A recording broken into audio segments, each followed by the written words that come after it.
Hi, welcome to California in Focus. I'm your host, Keegan Kernodle, and joining me is the Center Square's California reporter, Kevin Strupp. Now, today we're talking about California passing a new budget, a $325 billion budget, and there are polls suggesting people want less taxes. Kenneth, welcome, and let's get into this. Hey, Keegan. So the Public Policy Institute of California has run this survey on Californians for decades. They've been asking Californians since 2003 about whether or not they want a government that has higher taxes and more services or lower taxes and less services. From 2003 until 2023, the majority of Californians said yes. I happily will pay more taxes or have other people pay more taxes so that we can have more services. That flipped in 2023 and has since expanded to now 55% of Californians now want less taxes and less services from their government. Less taxes and fewer services from their government. At the same time, though, the California Legislature just passed a record $325 billion preliminary budget. That's not including federal spending. Final details are still going to be hammered out when the new fiscal year starts on July 1st, but they met their constitutional requirement to pass a budget so they can keep collecting their paychecks, because in our California Legislature, these people are full-time. This is their full-time job, just representing the people. Putting this in context, though, state spending has doubled while the population has remained flat over the past decade. So per capita spending has doubled. At the same time, salaries for government employees have just skyrocketed. Since 2019 alone, state employee salaries have gone up 42%. The average employee of the state of California now earns $177,000 a year. That's a lot of money and a lot more than the average household makes. The average household of two working people makes. And it doesn't seem like we're getting a hell of a lot for our money that we're paying in California taxes, which does suggest why the majority of Californians now want a smaller government in return for less taxes. What specifically are people saying about this? I mean, we can look at the polling even on the very costly provision of taxpayer financed Medi-Cal to illegal immigrants. 58% of Californians don't want illegal immigrant adults to keep receiving coverage. That's according to the PPIC poll. There are a lot of costs that are imposed by this. The federal budget bill includes a provision that would cut the Medicaid expansion reimbursement rate from the Affordable Care Act. So the Affordable Care Act expanded Medicaid coverage and enrollment eligibility, and that came with a different reimbursement rate than other parts of Medicaid. Anyhow, there's a 10% cut for that expansion included in the new bill for states that allow for illegal immigrants to enroll.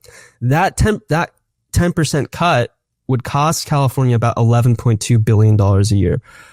Meanwhile, this budget includes $12.1 billion a year for continuing to cover adults, illegal immigrants.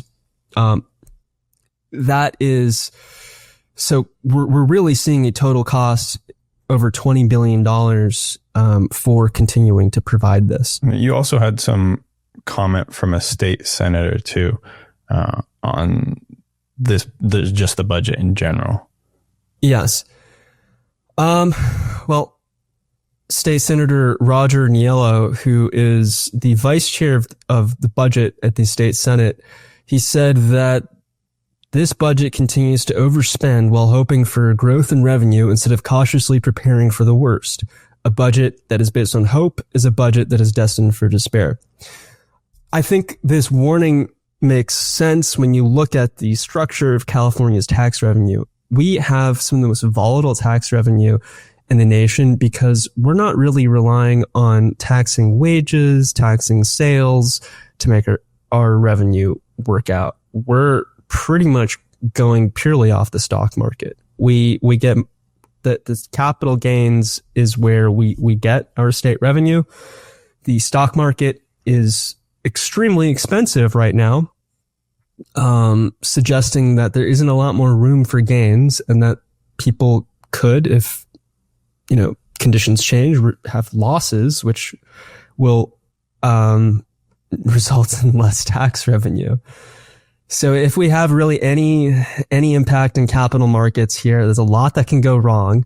We're really not going to have as much money as we think we will.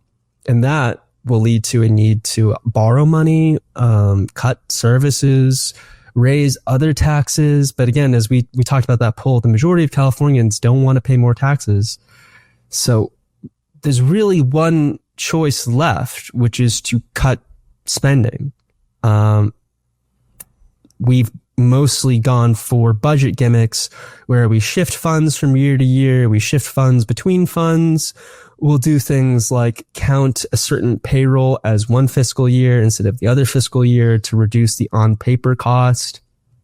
We're really out of those one-time gimmicks because we've been relying on those one-time gimmicks for so long.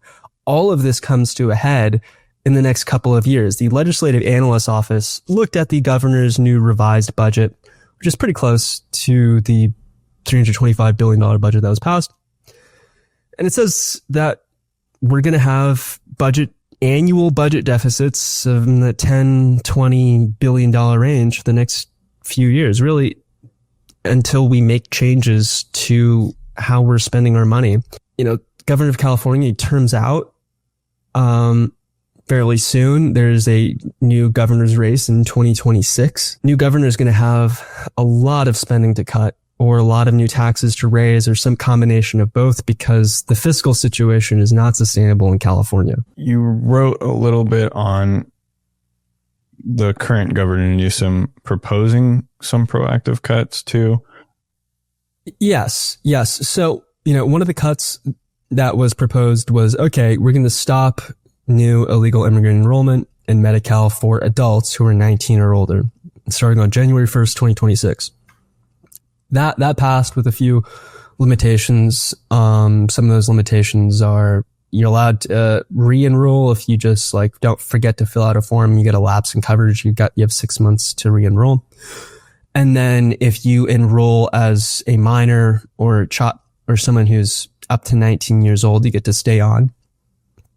Other cuts included ending the weight loss drug coverage in Medi-Cal. We used to pay for and still do pay for, I guess, until this comes into effect. Everyone's Ozempic. Weight loss drug coverage has been responsible for, I believe, a quarter of the doubling in Medi-Cal drug costs in the last few years. So ending that coverage will save a lot of money.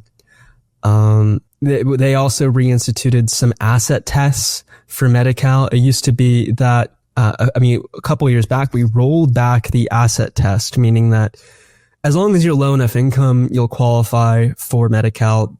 But, some people do live in expensive homes. Some people might have assets that are worth a lot of money that don't count as income. So this asset test being reinstituted will save another $510 million a year. But this is not enough money, really. It'd be that they're really next year we could see need for some drastic new spending cuts. The pausing new illegal immigrant enrollment will save about $3.3 billion a year. But remember, we're still paying $12.1 billion for the people already enrolled. The ending Ozempic and other GLP-1 weight loss coverage will save another $680 million a year. But that doesn't add up to what we need to cut in the coming years. Well, thank you, Kenneth, and thank you everyone for joining us. Readers can keep up with this story and more at thecentersquare.com. This has been another episode of California in Focus.